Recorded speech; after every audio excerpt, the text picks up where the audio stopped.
اعوذ باللہ من الشیطان الرجیم، بسم اللہ الرحمن الرحیم۔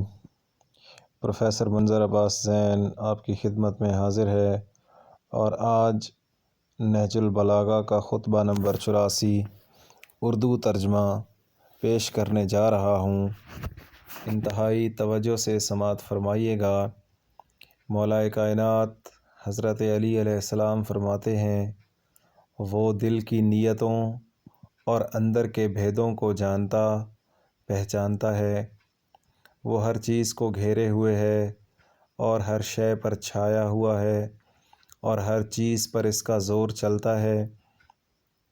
تم میں سے جسے کچھ کرنا ہو اسے موت کے حائل ہونے سے پہلے، مہلت کے دنوں میں اور مصروفیت سے قبل، فرصت کے لمحوں میں اور گلا گھٹنے سے پہلے، سانس چلنے کے زمانے میں کر لینا چاہیے۔ وہ اپنے لیے اور اپنی منزل پر پہنچنے کے لیے سامان کا تہیہ کر لے اور اس گزرگاہ سے منزل اقامت کے لیے زاد فراہم کرتا جائے۔ اے لوگو، اللہ نے اپنی کتاب میں جن چیزوں کی حفاظت تم سے چاہی ہے اور جو حقوق تمہارے ذمہ کیے ہیں، ان کے بارے میں اللہ سے ڈرتے رہو، اس لیے کہ اللہ سبحانہ نے تمہیں بیکار پیدا نہیں کیا اور نہ اس نے تمہیں بے قید و بند، جہالت و گمراہی میں کھلا چھوڑ دیا ہے۔ اس نے تمہارے کرنے اور نہ کرنے کے اچھے برے کام تجویز کر دیے ہیں اور پیغمبر صلی اللہ علیہ وآلہ وسلم کے ذریعے سکھا دیے ہیں۔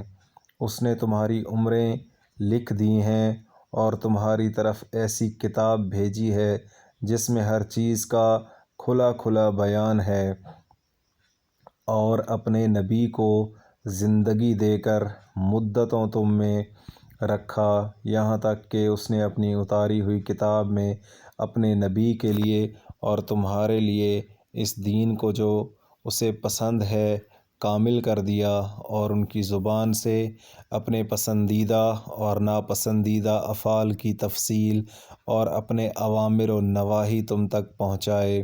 اس نے اپنے دلائل تمہارے سامنے رکھ دیے اور تم پر اپنی حجت قائم کر دی، اور پہلے سے ڈرا دھمکا اور آنے والے سخت عذاب سے خبردار کر دیا۔ تو اب تم اپنی زندگی کے بقیہ دنوں میں پہلی کوتاہیوں کی تلافی کرو اور اپنے نفسوں کو ان دنوں کی کلفتوں کا متحمل بناؤ، اس لیے کہ یہ دن تو ان دنوں کے مقابلے میں بہت کم ہیں جو تمہاری غفلتوں میں بیت گئے اور واز و پند سے بے رخی میں کٹ گئے۔ اپنے نفسوں کے لیے جائز چیزوں میں بھی ڈھیل نہ دو، ورنہ یہ ڈھیل تمہیں ظالموں کی راہ پر ڈال دے گی، اور مکروہات میں بھی سہل انگاری سے کام نہ لو، ورنہ یہ نرم روی اور بے پرواہی تمہیں معصیت کی طرف دھکیل کر لے جائے گی۔ اللہ کے بندو، لوگوں میں وہی سب سے زیادہ اپنے نفس کا خیر خواہ ہے جو اپنے اللہ کا سب سے زیادہ مطیع و فرما بردار ہے، اور وہی سب سے زیادہ اپنے نفس کو فریب دینے والا ہے جو اپنے اللہ کا سب سے زیادہ گنہگار ہے۔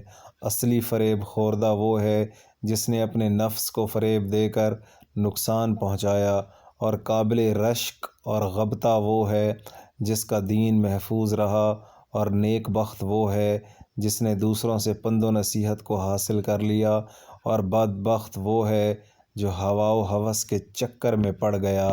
اور یاد رکھو کہ تھوڑا سا ریا بھی شرک ہے، اور ہوس پرستوں کی مصاحبت ایمان فراموشی کی منزل اور شیطان کی آمد کا مقام ہے۔ جھوٹ سے بچو، اس لیے کہ وہ ایمان سے الگ چیز ہے۔ راست گفتار نجات اور بزرگی کی بلندیوں پر ہے، اور دروغ گو پستی و ذلت کے کنارے پر ہے۔ باہم حسد نہ کرو، اس لیے کہ حسد ایمان کو اس طرح کھا جاتا ہے جس طرح آگ لکڑی کو، اور کینہ و بغض نہ رکھو، اس لیے کہ یہ نیکیوں کو چھیل ڈالتا ہے۔ اور سمجھ لو کہ آرزوئیں عقلوں پر سہو کا اور یاد الہی پر نسیان کا پردہ ڈال دیتی ہیں۔ امیدوں کو جھٹلاؤ، اس لیے کہ یہ دھوکہ ہے اور امیدیں باندھنے والا فریب خوردہ ہے۔ جزاک اللہ، شکریہ۔ خطبہ ضرور پورا سنا کریں اور ایک دفعہ سورہ فاتحہ اور 3 مرتبہ کل شریف پڑھ کر میرے بابا جان اور میری ہمشیرہ کی روح کے لیے ایصال ثواب کر دیں۔